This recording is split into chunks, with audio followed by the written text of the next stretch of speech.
할렐루야. 오늘은 낙심치 말라는 제목으로 하나님 말씀 증거하겠습니다.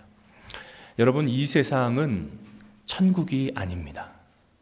우리 성도들도 반드시 기억해야 할 그 사실이죠. 이 세상은 천국이 아니다. 그렇기 때문에 낙심케 할 만한 문제와 고통들을 갖고 있지 않은 사람은 이 세상에 아무도 없습니다. 그 크기에 차이가 있을 뿐이겠죠.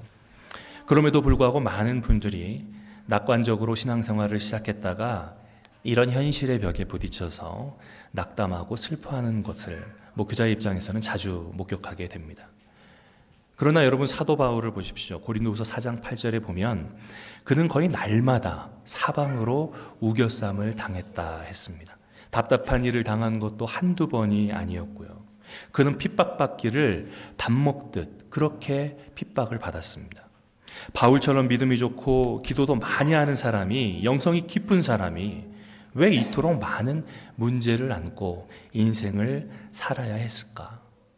솔직히 아무리 믿음이 좋고 기도를 많이 한다고 해도 문제가 그대로 남아있는 경우가 많다는 사실입니다. 그렇다면 하나님이 안 계신 것일까요? 하나님의 능력이 부족한 것일까요? 성경 말씀이 거짓말일까요? 아니면 나의 믿음이 잘못된 것일까요? 여러분, 그렇지 않습니다. 성경을 좀 더 냉정하게 읽어보시면 하나님께서 믿음의 사람을 여전히 문제와 고통 속에 남아있게 하시는 데는 특별한 목적과 이유가 있기 때문이라는 사실을 금방 알게 됩니다. 그래서 현실 속에서 괴로워하는 크리스찬들에게 사도 바울은 낙심치 말아야 할 그 이유를 분명하게 우리에게 전하고 있는 것이죠. 먼저 16절 말씀을 보면 그러므로 우리가 낙심하지 아니하노니 우리의 겉사람은 낡아지나 우리의 속사람은 날로 새로워지도다 라고 말합니다. 바울은 먼저 겉사람이 낡아지는 것을 이야기하는 것이죠. 이 낡아진다는 것은 점점 시들어간다라는 그런 원어적 의미가 있습니다. 여러분, 나오시면서 하신 일이 아마 있으실 텐데 그것은 바로 거울을 보는 일이죠. 사람들이 젊을 때 통계적으로 여성들은 거울을 보면서 조금만 더 살 빼면 되는데 이렇게 하고, 남자들은 거울을 보면서 이만하면 참 괜찮다라고 생각을 한다고 합니다.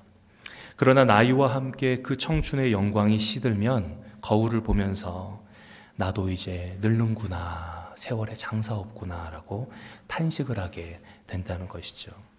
오늘 본문인 고린도 후서를 기록할 당시에 사도 바울의 나이는 40대 후반 정도입니다. 저 정도 나이예요. 그런데 본문을 보면 바울처럼 탁월한 믿음의 인물도 늙는 것에 대한 아쉬움이 있었던 것으로 보입니다. 왜냐하면 인간이기 때문이죠. 아무리 안 그런 척 하려고 해도 인간은 자신이 늙어가는 것에 대해서 아쉬울 수밖에 없는 것입니다. 언젠가 더 늙기 전에 즐기고 살자라는 것을 인생의 모토로 삼고 있는 어떤 여인이 기억이 납니다. 제가 전도사 시절에 우리 교회 학교 선생님이셨던 분인데 그분 참 아름다우신, 또 항공기 승무원 출신의 미모의 재원이셨습니다. 그녀는 즐길 줄 모르는 사람은 인생을 모르는 사람이라고, 자신은 늙기 전에 마음껏 놀고 마음껏 즐기겠노라라는 말을 입버릇처럼 해왔습니다. 저는 그러나 그분이 애써서 자기는 즐겁게 살겠노라고 강조하는 것을 보면서 참 서글픈 마음이 들었습니다. 그녀가 목청을 높이면 높일수록 속으로는 늙어가는 것을 얼마나 그녀가 안타까워하고 두려워하는지를 엿볼 수 있었기 때문입니다.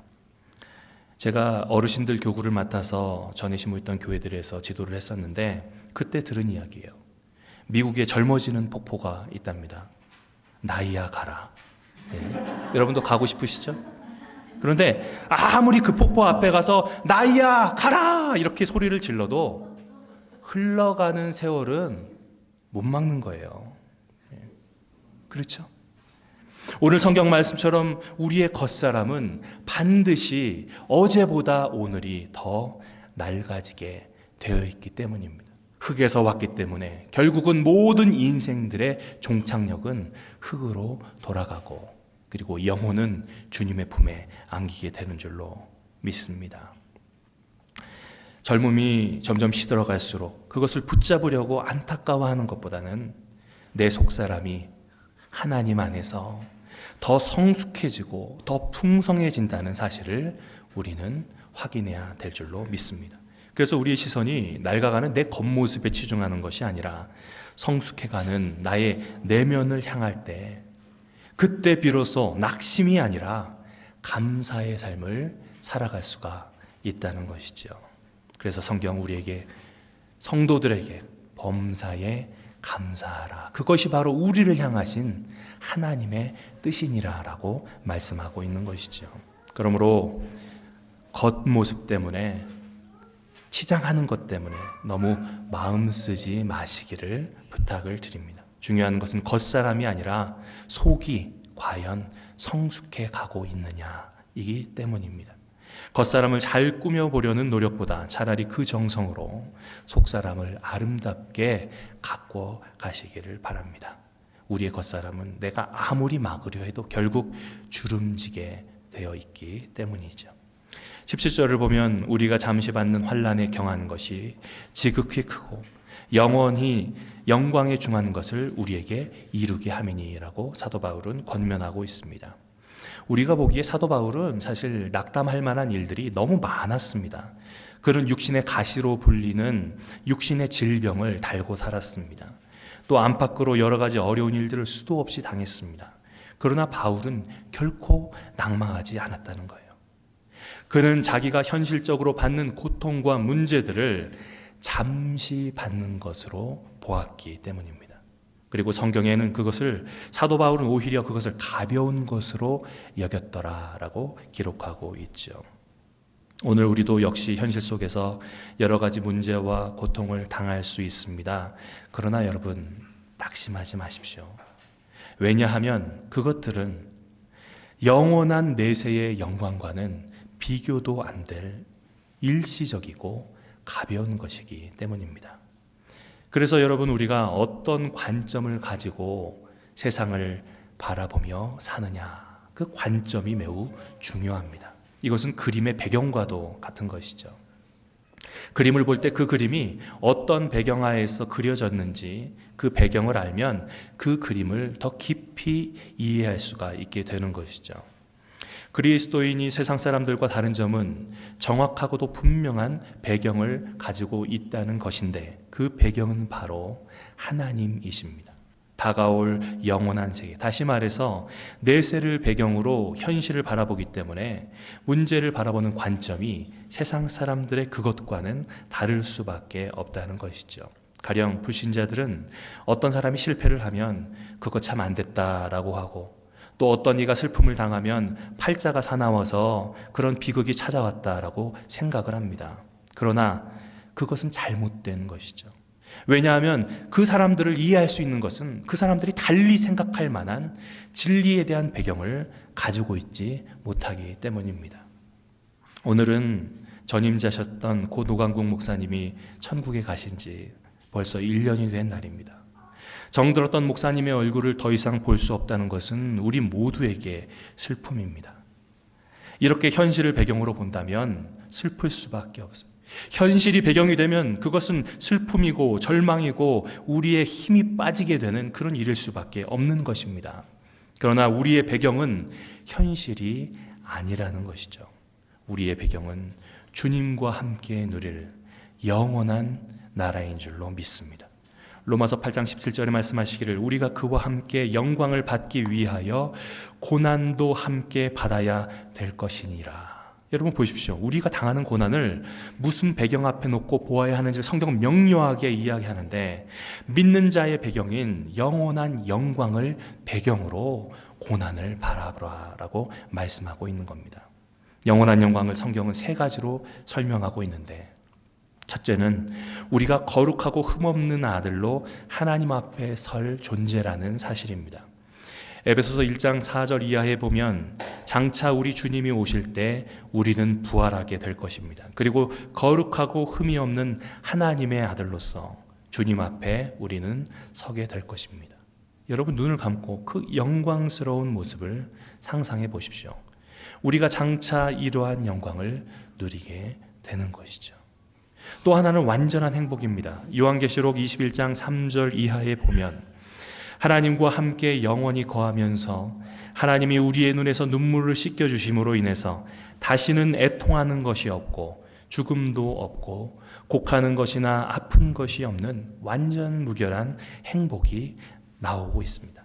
그것이 바로 우리가 장차 누릴 영원한 나라이죠. 마지막으로는 완전한 보복에 대해서 성경은 설명하고 있습니다.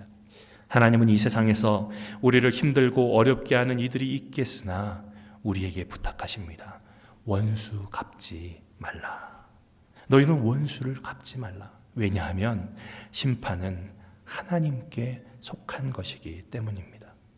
하나님께서 마지막 때 우리 대신 모든 원수를 갚아주실 것이기 때문입니다. 여러분 가운데는 예수 믿기 때문에 억울한 일을 당하신 분들이 있을 거예요. 또 이웃에게 호의를 베풀다가 오히려 그가 선을 악으로 갚는 바람에 어려움을 겪고 밤잠 못 이루며 고통하는 그런 고통의 마음을 갖고 계신 분도 있을 겁니다. 이외에도 우리가 의롭게 살려고 하다가 불이익을 당하는 경우가 얼마나 많은지 몰라요. 세상 사람이 다 내 마음 같지 않다는 것이죠. 내 마음을 몰라주기 때문에 오해도 있고 또 원망도 쌓이고 원한도 생기게 되는 것이죠. 마음속에 쓴뿌리가 남게 되는 것입니다. 그래서 행복지 못하고 그래서 낙심게 되는 것이죠. 그러나 그것을 오래 두거나 보복하려고 하지 마십시오. 성경에는 하나님께서 반드시 그 모든 원한을 풀어주신다라고 약속하고 있습니다. 성경은 직선적 세계관이 바탕되어 있죠. 제대로 믿는 사람이라면 창조를 믿고 개인적으로나 세대적으로 끝, 곧 종말이 있음을 믿습니다. 직선적인 세계관을 성경은 바탕하고 있습니다. 악인들이 일생 동안 범했던 죄악을 자기 입으로 토해놓는 심판의 날은 반드시 있다고 성경은 이야기합니다. 여러분, 성경이 약속한 내세를 믿으시지요? 그렇다면 눈을 감고 마지막 날에 이루어질 그 모든 일들을 생각해 보십시오. 그러면 오늘 권면하는 사도 바울처럼 우리도 낙심치 않고 지금 있는 고통이나 어려움들을 잠시 지나가는 것으로 일축해 버릴 수가 있는 것입니다. 현재의 고난이 나중에 주실 영광과는 비교도 안 될 것이기에 우리는 그것을 일축하며 잠시 지나갈 일이다라고 말할 수 있는 것이죠. 여러분, 특히 신앙인들에게 권고합니다. 오해하지 말아야 합니다. 예수를 잘 믿는데 여전히 가난할 수 있습니다. 믿음으로 산다고 하는데 사업에서 실패할 수 있습니다. 예수 믿으면 모든 것이 해결될 것이다 라는 이 말은 우리가 가장 많이 흔히 들어왔던 거짓말입니다. 성경은 그렇게 이야기하고 있지 않기 때문입니다. 아무리 하나님 앞에 매달려도 하나님께서 못 들으신 것이 아닌가 할 정도로 하나님께서 침묵하실 때가 있다는 것이죠. 그럴 때 우리는 그렇게 호소하지 않습니까? 하나님 왜 나입니까? 하나님 왜 나에게 이와 같은 문제와 고통이 떠나지 않습니까? 내 믿음이 적은 것입니까? 하나님이 정말 계시기는 하십니까? 그러나 우리의 믿음이 적어서도 아니고 하나님이 안 계셔서 그런 것도 아닙니다. 하나님이 우리에게 문제와 고통을 남겨주시는 것은 우리의 눈을 영원한 영광으로 돌리게 하시기 위해서입니다. 캄캄한 가운데서도 우리로 하여금 놀라운 은혜를 사모하게 하시기 위함이다. 우리 중에는 문제와 고통 때문에 하나님을 믿게 된 사람이 참 많습니다. 만약 하나님께서 문제와 고통을 다 거두어 가셨다면 그는 아마 예수를 안 믿게 되었을지도 모릅니다. 어디 그뿐입니까? 하나님의 자녀가 된 후에도 문제가 아직 그대로 남아있는 경우를 우리는 자주 목격하게 됩니다. 그 이유가 무엇이라고 생각합니까? 그것은 문제를 진주조개 안에 모래알처럼 사용하셔서 영롱한 빛을 발하는 하늘의 진주를 만들려는 하나님의 계획이 있으시기 때문이죠. 우리는 그 결과물을 알지 못하지만 우리는 믿을 수 있는 것입니다. 그러므로 여러분, 하나님이 기도를 들어주시지 않는다고 결코 낙심하지 마시기 바랍니다. 기도를 들어주실 때도 있지만 안 들어주실 때도 역시 많은 것이죠. 그러나 바로 그러한 때 하나님은 더 큰 일을 하고 계심을 믿으시기 바랍니다. 우리가 영원한 나라의 영광을 바라보게 하시려는 뜻이 있음을 우리는 알아야 합니다. 하나님은 그 문제를 통해서 우리를 더욱더 아름답게 빚어가실 것이기 때문입니다. 이것을 확실히 믿으시기를 주님의 이름으로 축원합니다. 마지막으로 18절 말씀 보십시오. 우리가 주목하는 것은 보이는 것이 아니요 보이지 않는 것이니 보이는 것은 잠깐이요 보이지 않는 것은 영원함이라. 많은 경우에 우리는 눈에 보이는 것을 가지지 못해서 안타까워합니다. 그렇죠? 눈에 보이는 저것을 갖고 싶은데 그것을 못 가져서 한숨 쉬고 안타까워하고 낙심합니다. 그러나 보이는 것은 잠깐이며 지나가는 것임을 우리는 기억해야 합니다. 우리에게는 보이지 않는 영원한 것이 있습니다. 사도 바울은 그것을 바라보았기 때문에 오히려 고통 중에서 감사한 것이지요. 마귀가 광야에서 예수님을 시험할 때 높은 산에서 보여준 것이 무엇입니까? 바로 온 천하의 아름다운 것들과 부귀영화였습니다. 지금도 그런데 사탄 마귀는 성도들 앞에 이 세상의 아름다운 것들과 온갖 부귀영화를 파노라마처럼 펼쳐서 그것이 마치 영원히 빛날 것처럼 영원한 것처럼 보이게 하려고 노력하고 있습니다. 눈에 보이는 것, 갖고 싶은 것, 누리고 싶은 것들을 앞세워서 우리를 유혹하는 것입니다. 자칫 우리가 보이는 것만 바라보면 그런 것들을 가지지 못한 것으로 인해서 날마다 고통스러워하며 낙심하고 허덕이며 살 수밖에 없는 것이죠. 그러나 여러분, 눈과 마음을 바꾸시기 바랍니다. 우리의 돌아보는 것은 보이는 것이 아니요 보이지 않는 것이니, 이 말씀에서 돌아본다는 이 말은 단순히 보는 것을 이야기하는 게 아닙니다. 이 말은 원어 성경에 보면 헬라어로 스코페인이라는 그런 단어입니다. 어떤 대상의 눈동자를 고정시킨 채 그것의 움직임을 유심히 바라보는 것을 이야기하는 것인데, 그것은 마치 항해하는 선원들이 야간에 바닷길에 암초가 있는지 육지가 가까워지는지를 살피는 그 이야기입니다. 그래서 그것을 살필 때에는 주변에 있는 불들을 모두 다 끈다고 하죠. 심지어 하늘의 별빛조차 가리기 위해서 천막을 치기도 한답니다. 그렇게 해야만 앞에 무엇이 있는지를 정확하게 알게 된다는 것입니다.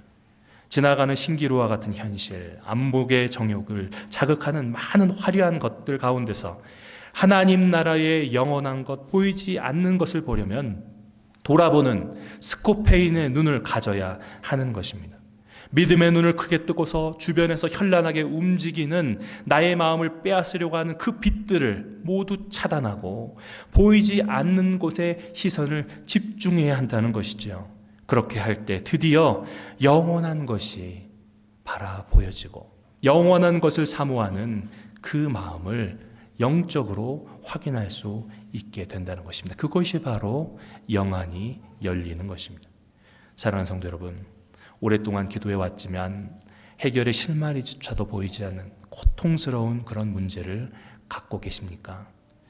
나이가 들어서 점점 몸이 늙어가는 것으로 인해 답답하고 이 세상에 내가 무엇을 남길 것인가 라며 고통받고 계십니까? 경제나 자녀 문제로 낙심하고 계십니까? 그러나 사도 바울과 같은 마음으로 여러분들에게 권면합니다. 절대 낙심하지 마십시오. 그리고 여러분 주변의 모든 빛들을 차단하고 나를 기다리고 있는 영원한 영광을 바라보실 수 있기를 주님의 이름으로 부탁을 드립니다. 언제나 그 빛을 바라고 그 빛을 소망할 때 하나님께서는 세상이 줄 수 없는 주님 안에서의 평안을 저와 여러분들에게 허락해 주실 줄로 믿습니다.